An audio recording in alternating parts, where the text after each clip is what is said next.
बाबा साहब डॉक्टर अंबेडकर संपूर्ण वाङ्मय खंड 5 डॉक्टर अंबेडकर गोलमेज सम्मेलन में बाबा साहेब डॉक्टर बी.आर. अंबेडकर जन्म 14 अप्रैल 1891, परिनिर्वाण 6 दिसंबर 1956। राष्ट्रवाद तभी औचित्य ग्रहण कर सकता है जब लोगों के बीच जाति, नस्ल या रंग का अंतर भुलाकर उनमें सामाजिक भ्रातृत्व को सर्वोच्च स्थान दिया जाए। डॉक्टर भीमराव अंबेडकर। आमुख। भारत रत्न बाबा साहेब डॉक्टर भीमराव अंबेडकर हमारे संविधान निर्माता के साथ साथ प्रबुद्ध चिंतक एवं महान समाज शास्त्री भी थे। उन्होंने भारतीय दर्शन में विद्वान रूढ़िवादी तत्वों को चुनौती दी। वे दलित, शोषित एवं सर्वहारा समाज के मसीहा बन गए, लेकिन उनके विचार एवं साहित्य भारतीय भाषाओं में उपलब्ध न होने के कारण आम आदमी तक नहीं पहुंच पा रहे हैं। मुझे प्रसन्नता है कि कल्याण मंत्रालय के संस्थान डॉक्टर अंबेडकर प्रतिष्ठान ने डॉक्टर अंबेडकर के संपूर्ण वाङ्मय को हिंदी तथा अन्य भारतीय भाषाओं में अनुदित करके यथाशीघ्र प्रकाशित कराने का संकल्प लिया है। गत वर्ष बाबा साहेब के महापरिनिर्वाण दिवस पर इस वाङ्मय का दूसरा खंड हिंदी एवं तमिल भाषा में प्रकाशित कर राष्ट्र को समर्पित किया गया था। अब इस वाङ्मय के तीसरे, चौथे और पांचवें खंड को हिंदी और तमिल भाषा में तथा प्रथम खंड को पंजाबी भाषा में अनुदित करके प्रकाशित किया गया है, जिसे पाठकों को समर्पित करते हुए अत्यंत हर्ष हो रहा है। आशा है कि यह प्रायोजना प्रधान संपादक डॉक्टर श्याम सिंह शशि, संपादक मंडल के सभी सदस्यों, अनुवाद को पुनरीक्षकों आदि के सहयोग से यथाशीघ्र पूरी होगी और बाबा साहेब के विचार जन जन तक पहुंचकर समाज को एक नई दशा प्रदान करेंगे। नई दिल्ली, 5 मार्च 1993। हस्ताक्षर सीताराम केसरी, कल्याण मंत्री, भारत सरकार। संदेश। बाबा साहेब हिंदू समाज के सभी दमनकारी स्वरूपों के विरुद्ध विद्रोह के प्रतीक मात्र नहीं थे, अपितु वह बहुमुखी व्यक्तित्व के धनी थे। एक राजनीतिक तथा राष्ट्रीय नेता के नाते उन्होंने अपने पीछे संविधान के रूप में एक मूल्यवान विरासत छोड़ी है। उनका यह दृढ़ मत था कि शिक्षा के बिना प्रगति संभव नहीं है। उन्होंने दलितों तक शिक्षा पहुंचाने के लिए अनेक स्कूलों और कॉलेजों की स्थापना की। शोषितों के उद्धार के लिए उन्होंने जीवन भर जो संघर्ष किया, उससे उन्हें सामाजिक और आर्थिक अन्याय से पीड़ित मानवता के उद्धारक के रूप में अंतर्राष्ट्रीय मान्यता प्राप्त हुई। मुझे प्रसन्नता है कि उनके विचारों के प्रचार प्रसार के लिए डॉक्टर अंबेडकर प्रतिष्ठान हिंदी तथा अन्य भारतीय भाषाओं में उनके भाषणों और लेखों का खंडबद्ध रूप में प्रकाशित कर रहा है। मैं इस प्रायोजना की सफलता की कामना करता हूँ। थंगावालू कल्याण राज्य मंत्री, भारत सरकार। सामाजिक न्याय और अधिकारिता मंत्री, भारत सरकार। Minister of social justice and empowerment, government of India. तथा अध्यक्ष डॉक्टर अंबेडकर प्रतिष्ठान चेयरपर्सन डॉक्टर अंबेडकर फाउंडेशन कुमारी शैलजा। संदेश। मुझे यह जानकर अत्यंत प्रसन्नता हो रही है कि सामाजिक न्याय और अधिकारिता मंत्रालय की स्वायत्त शासी संस्थान डॉक्टर अंबेडकर प्रतिष्ठान द्वारा बाबा साहेब डॉक्टर अंबेडकर के लेखों एवं भाषणों के खंड संख्या 5 का पुनः संस्करण प्रकाशित किया जा रहा है। Bharat Ratna doctor VR. अंबेडकर भारतीय सामाजिक राजनीतिक आंदोलन के ऐसे पुरोधा रहे हैं जिन्होंने जीवन पर्यंत समाज के आखिरी पायदान पर संघर्षरत व्यक्तियों की बेहतरी के लिए कार्य किया। डॉक्टर अंबेडकर बहुमुखी प्रतिभा के धनी थे, इसलिए उनके लेखों में विषय की दार्शनिक मीमांसा प्रस्फुटित होती है। बाबा साहेब का चिंतन एवं कार्य समाज को बौद्धिक, आर्थिक एवं राजनीतिक समृद्धि की ओर ले जाने वाला तो है ही, साथ ही मनुष्य को जागरूक, मानवीय, गरिमा की आध्यात्मिकता से सुसंस्कृत भी करता है।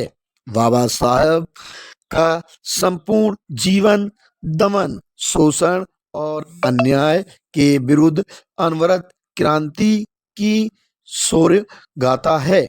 वे एक ऐसा समाज चाहते थे जिसमें वर्ण और जाति का आधार नहीं, बल्कि समता, स्वतंत्रता, बंधुत्व व मानवीय गरिमा सर्वोपरि हो और समाज में जन्म, वंश और लिंग के आधार पर किसी प्रकार के भेदभाव की कोई गुंजाइश ना हो। समता, स्वतंत्रता और बंधुत्व के प्रति कृत संकल्प बाबा साहेब का लेखन प्रबुद्ध मेघा का प्रमाणिक दस्तावेज है। भारतीय समाज में व्याप्त विषमतावादी वर्ण व्यवस्था, जिसके तहत मानव में भेद किया जाता था, से डॉक्टर अंबेडकर कई बार टकराए।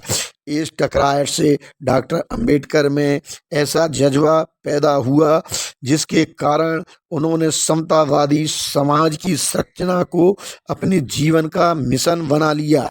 समतावादी समाज के निर्माण की प्रतिबद्धता के कारण डॉक्टर अंबेडकर ने विभिन्न धर्मों की सामाजिक धार्मिक व्यवस्था का अध्ययन व तुलनात्मक चिंतन मनन किया। डॉक्टर अंबेडकर प्रतिष्ठान बाबा साहेब डॉक्टर अंबेडकर के अन्य खंडों को भी शीघ्र प्रकाशित करने में प्रयासरत है। मुझे पूरी आशा है कि पाठकों को शीघ्र ही अप्रकाशित अन्य खंड भी पुस्तकों के आकार में प्राप्त हो जाएंगे। आशा है पाठकगण इस खंड के बारे में अपनी आमूल विचार एवं सुझाव उपलब्ध करवाएं, जिससे कि इन अनुदित खंडों की गुणवत्ता एवं साज सज्जा को आगामी खंडों में आने वाले समय में बेहतर बनाया जा सके। हस्ताक्षर कुमारी शैलजा। खंडों की गुणवत्ता एवं साज सज्जा को आगामी खंड संपादकीय। हमें यह लिखते हुए हर्ष होता है कि डॉक्टर अंबेडकर संपूर्ण वाङ्मय परियोजना का कार्य अनेक कठिनाइयों के बावजूद अबाध गति से आगे बढ़ रहा है।